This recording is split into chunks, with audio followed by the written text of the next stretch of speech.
यदि आप भक्ति करते हैं, आप भक्ति का दिया हृदय में जल चुका है, तो वहां कामना, वहां विकार टिक ही नहीं सकता, वहां अहंकार टिक ही नहीं सकता। जिस हृदय में भक्ति का दीप जल उठे, जिस हृदय में धर्म का दीप जल उठे, उस हृदय में फिर कोई विकार टिक नहीं सकता। और यदि विकार टिका है, मतलब भक्ति का दिया जला नहीं है, बुझा हुआ दिया लेके हम घूम रहे हैं। और आज आदमी वही कर रहा है। हमारे सारे दिए ज्योति शून्य है, कोई ज्योति नहीं जल रही, हम दियों को लेके झगड़ा कर रहे हैं। हम दिए की सुंदरता पर तो ध्यान दे रहे हैं कि कितना खूबसूरत से खूबसूरत नक्काशी हो हमारे दिए की, कितना बेहतरीन दिया हो हमारा।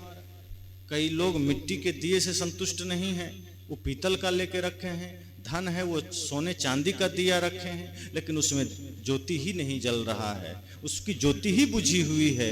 अब वो ज्योति बुझी है तो मिट्टी का हो कि सोने का हो, क्या फर्क पड़ता है?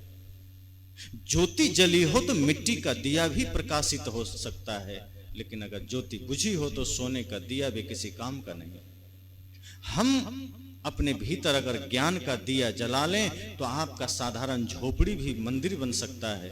अगर हमने अपने भीतर प्रेम का दिया जला लिया है तो आपका घर भी मंदिर बन सकता है। और यदि हृदय में प्रेम का दीप नहीं, भक्ति का दीप नहीं, वहां कामनाओं की आग जल रही है, तो आप मंदिर में भी होंगे तो आपके लिए बूचड़ खाना ही, क्या फर्क पड़ता है? कोई फर्क नहीं पड़ता। इसलिए साहब ने कहा, क्या काशी क्या मगर उसर, जो पे हृदय राम बसे मोरा। कि अगर सच में राम हमारे हृदय में बसते हैं, सच में राम की भक्ति हमारे हृदय में बसती है, तो फिर काशी हो, मगहर हो, कोई भूमि हो। साहब तो कहते हैं सब हैं भूमि बनारसी, सब निर्गंगा हो। वो तो कहते हैं मन पवित्र हो तो सब भूमि बनारस की है, सब पानी गंगा है। मन गंदा हो तो गंगा जल में भी आप खड़े रहें, कुछ फर्क नहीं पड़ेगा। इसलिए ये ध्यान देना आवश्यक है कि हमारे मन में भक्ति होनी चाहिए, हमारे जीवन में भक्ति होनी चाहिए। अंत में साहब कहते हैं, जो काशी तन तजे कबीरा, तो राम है का हो कौन नहीं हो रहा। साहब ने अपनी पूरी बात रख दी। सब लोग, बहुत भीड़ लग गई उनके पास, सभी लोग आग्रह कर रहे थे कि आप ना जाएं, लेकिन सदगुरु कबीर का ये खरा ज्ञान, निष्पक्ष ज्ञान सुनकर के, और यथार्थ ज्ञान कि हमें सच में राम पर भरोसा है, राम की भक्ति पर भरोसा है, वो निज चेतन स्वरूप राम की चर्चा कर रहे हैं। अगर हमने उसे जान लिया है,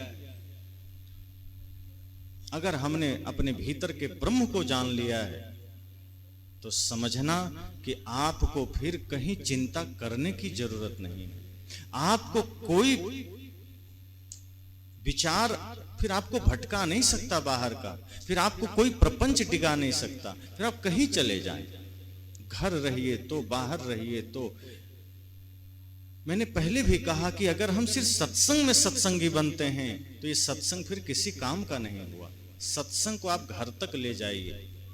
जैसे अभी भारत पाकिस्तान का युद्ध हो जाए, युद्ध से पहले 26 जनवरी में भारतीय सेना अपना पराक्रम दिखाती।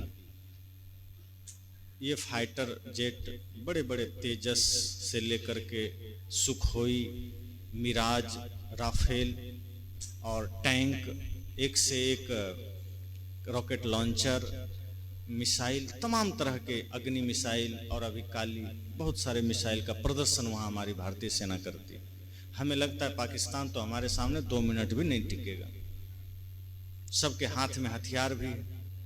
लेकिन अचानक युद्ध शुरू हो जाए और सेना हमारी क्या करे कि अपना अपना बंदूक दिल्ली में रख के वहाँ खाली हाथ चले जाए, फूल माला लेकर। क्या होगा? हम युद्ध जीतेंगे या हारेंगे? अगर हमने युद्ध शुरू होते ही सारा हथियार साइड कर दिया और खाली हाथ खड़े हो गए, मतलब साफ है हम युद्ध हारेंगे और मारे भी जाएंगे। लेकिन युद्ध से पहले हम हथियार रखे थे, तब हम हथियार का प्रदर्शन कर रहे थे। जब युद्ध शुरू हो गया, अब उसकी आवश्यकता है, अब उसकी जरूरत है, तब हमने क्या किया? हथियार डाल दिया। यही हमारे जीवन में हो रहा है। जब हमारे पास क्रोध का अस्त्र किसी ने नहीं डाला है, जब हमने प्रतिकूलता का सामना नहीं किया है, जब हमें कहीं विवाद का सामना नहीं करना पड़ा, अर्थात हम अनुकूलता में जी रहे हैं, हम बिल्कुल सहज भाव में चल रहे हैं, तब हम प्रेम का गुण गा रहे हैं, तब हम भक्ति का गुण गा रहे हैं, तब हम सेवा का गुण गा रहे हैं, तब ज्ञान का गुण, तब सत्य का गुण। और जैसे ही सामने से प्रतिकूलता आई, किसी ने क्रोध किया, किसी ने आलोचना किया, हम अपना प्रेम का अस्त्र नीचे रख देते हैं, हम अपना सत्य का अस्त्र नीचे रख देते हैं, हम अपना अध्यात्म का, धर्म का सारा अस्त्र नीचे रख देते हैं। जब उसकी जरूरत है तब हम उसको नीचे रख दिए, जरूरत नहीं थी तो उसको लेके घूम रहे थे, तब हम ध्यानी बन रहे थे, तब हम साधक बन रहे थे, तब हम धर्मात्मा बन रहे थे। लेकिन अब जब उस ध्यान की आवश्यकता है, अब जब उस प्रेम की आवश्यकता है, हमने उसे साइड में रख दिया और हम भी वही अस्त्र चलाने लगे जो सामने से आया।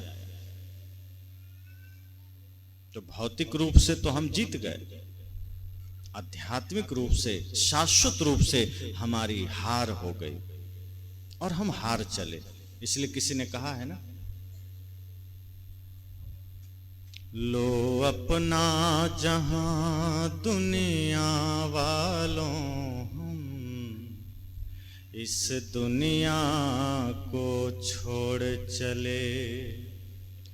जो रिश्ते नाते जोड़े थे, जो रिश्ते नाते जोड़े थे, वो रिश्ते नाते तोड़ चले।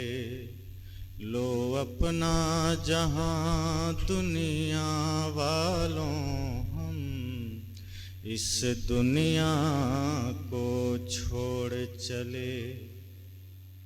कुछ सुख के मग में देख चुके, कुछ दुख के सद में झेल चुके, कुछ सुख के मग में देख चुके, कुछ दुख के सद में झेल चुके। तकदीर की अंधी गर्दिश ने, तकदीर की अंधी गर्दिश ने जो खेल खिलाए खेल लिए। लो अपना जहां दुनिया वालों, हम इस दुनिया को छोड़ चले। हर चीज तुम्हें लौटा दी है, वहां नहीं कुछ भार चले। हर चीज तुम्हें लौटा दी है, वहां नहीं कुछ भार चले। पर दोष न देना ऐ लोगों, पर दोष न देना ऐ लोगों। देखो खाली हाथ चले। लो अपना जहां दुनिया वालों, हम इस दुनिया को छोड़ चले।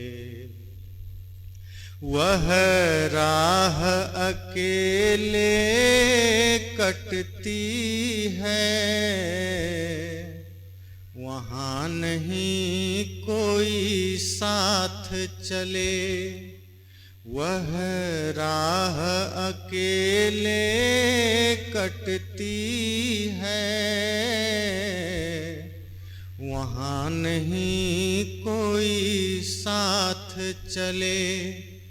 उस पार न जाने क्या पाए, उस पार न जाने क्या पाए। इस पार तो सब कुछ हार चले। लो अपना जहां दुनिया वालों, हम इस दुनिया को छोड़ चले, जो रिश्ते नाते जोड़े थे वो रिश्ते नाते तोड़ चले। लो अपना जहां दुनिया वालों, हम इस दुनिया को छोड़ चले। इसमें जो लास्ट की पंक्ति है, वह राह अकेले कटती है, वहां ना कोई साथ चले। उस पार न जाने क्या पाए, इस पार तो सब कुछ हार चले। इसी पर मेरा फोकस था कि अगर हमने इस जन्म में भक्ति की कमाई नहीं की, मन निर्मल नहीं किया, और हमने सिर्फ और सिर्फ संसार को ही बटोरा है, तो संत कहते हैं उस पार न जाने क्या पाए, इस पार तो सब कुछ हार चले। अगला जन्म कहां मिलेगा, कैसा मिलेगा, कोई नहीं जानता। क्या पाओगे कोई नहीं जानता। लेकिन ध्यान रखना, इस मनुष्य शरीर में इस जन्म में आप सब हार के जा रहे हैं। आपने जीतने वाला कोई काम नहीं किया। अगर आपने अपने जीवन में धर्म का दीप न जलाया, अगर आपने अपने जीवन में भक्ति का दीप न जलाया, तो आप यहां से जीत के नहीं हार के जा रहे हैं। और यदि आप यहां से हार के जा रहे हैं तो आप काशी में भी मर रहे हैं, तो नरक के सिवा कहीं नहीं जाएंगे।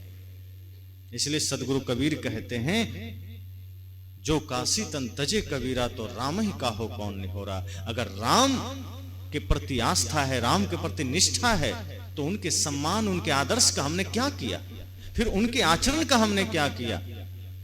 उन्होंने तो कर्म से प्रेरणा दिया। ऐसी स्थिति में जब सुबह राज गद्दी मिलनी हो और कह दिया गया कि वनवास जाओ, मुस्कुराते हुए वनवास चले गए। आज पिता सिर्फ इतना कह दें कि तुम्हारा कपड़ा हम कल लाएंगे, बेटा नाराज होकर घर छोड़ देता है। और वहां राम जी को वनवास मिल गया, मुस्कुराते हुए चल दिए। माता कैकेयी अपनी माता नहीं है, उनका आदेश सहर्ष स्वीकार करते हैं मुस्कुरा के। यहां अपनी माता एक गिलास पानी मांगे तो बच्चा भाग लेता है, समय नहीं, क्रिकेट खेलना। साहब कहते हैं, जिन महापुरुषों को आप नाम रटते नहीं थकते, उनके आदर्शों को तो आपने कभी उतारा ही नहीं। और अंत में कहते हैं, काशी मर के हम मुक्ति पा लेंगे, बाहर कहीं मुक्ति नहीं मिलेगी। फिर राम के प्रति जो आपकी भक्ति है, आपकी आस्था, क्या हुआ उसका? उस विश्वास का क्या हुआ जो राम के प्रति है? उस निष्ठा का क्या हुआ जो कृष्ण के प्रति है? अगर सच में भगवान के प्रति निष्ठा है, भक्ति है, फिर आप निश्चिंत रहिए, आपका प्राण कहीं भी छूटेगा, आप स्वर्ग में जाएंगे।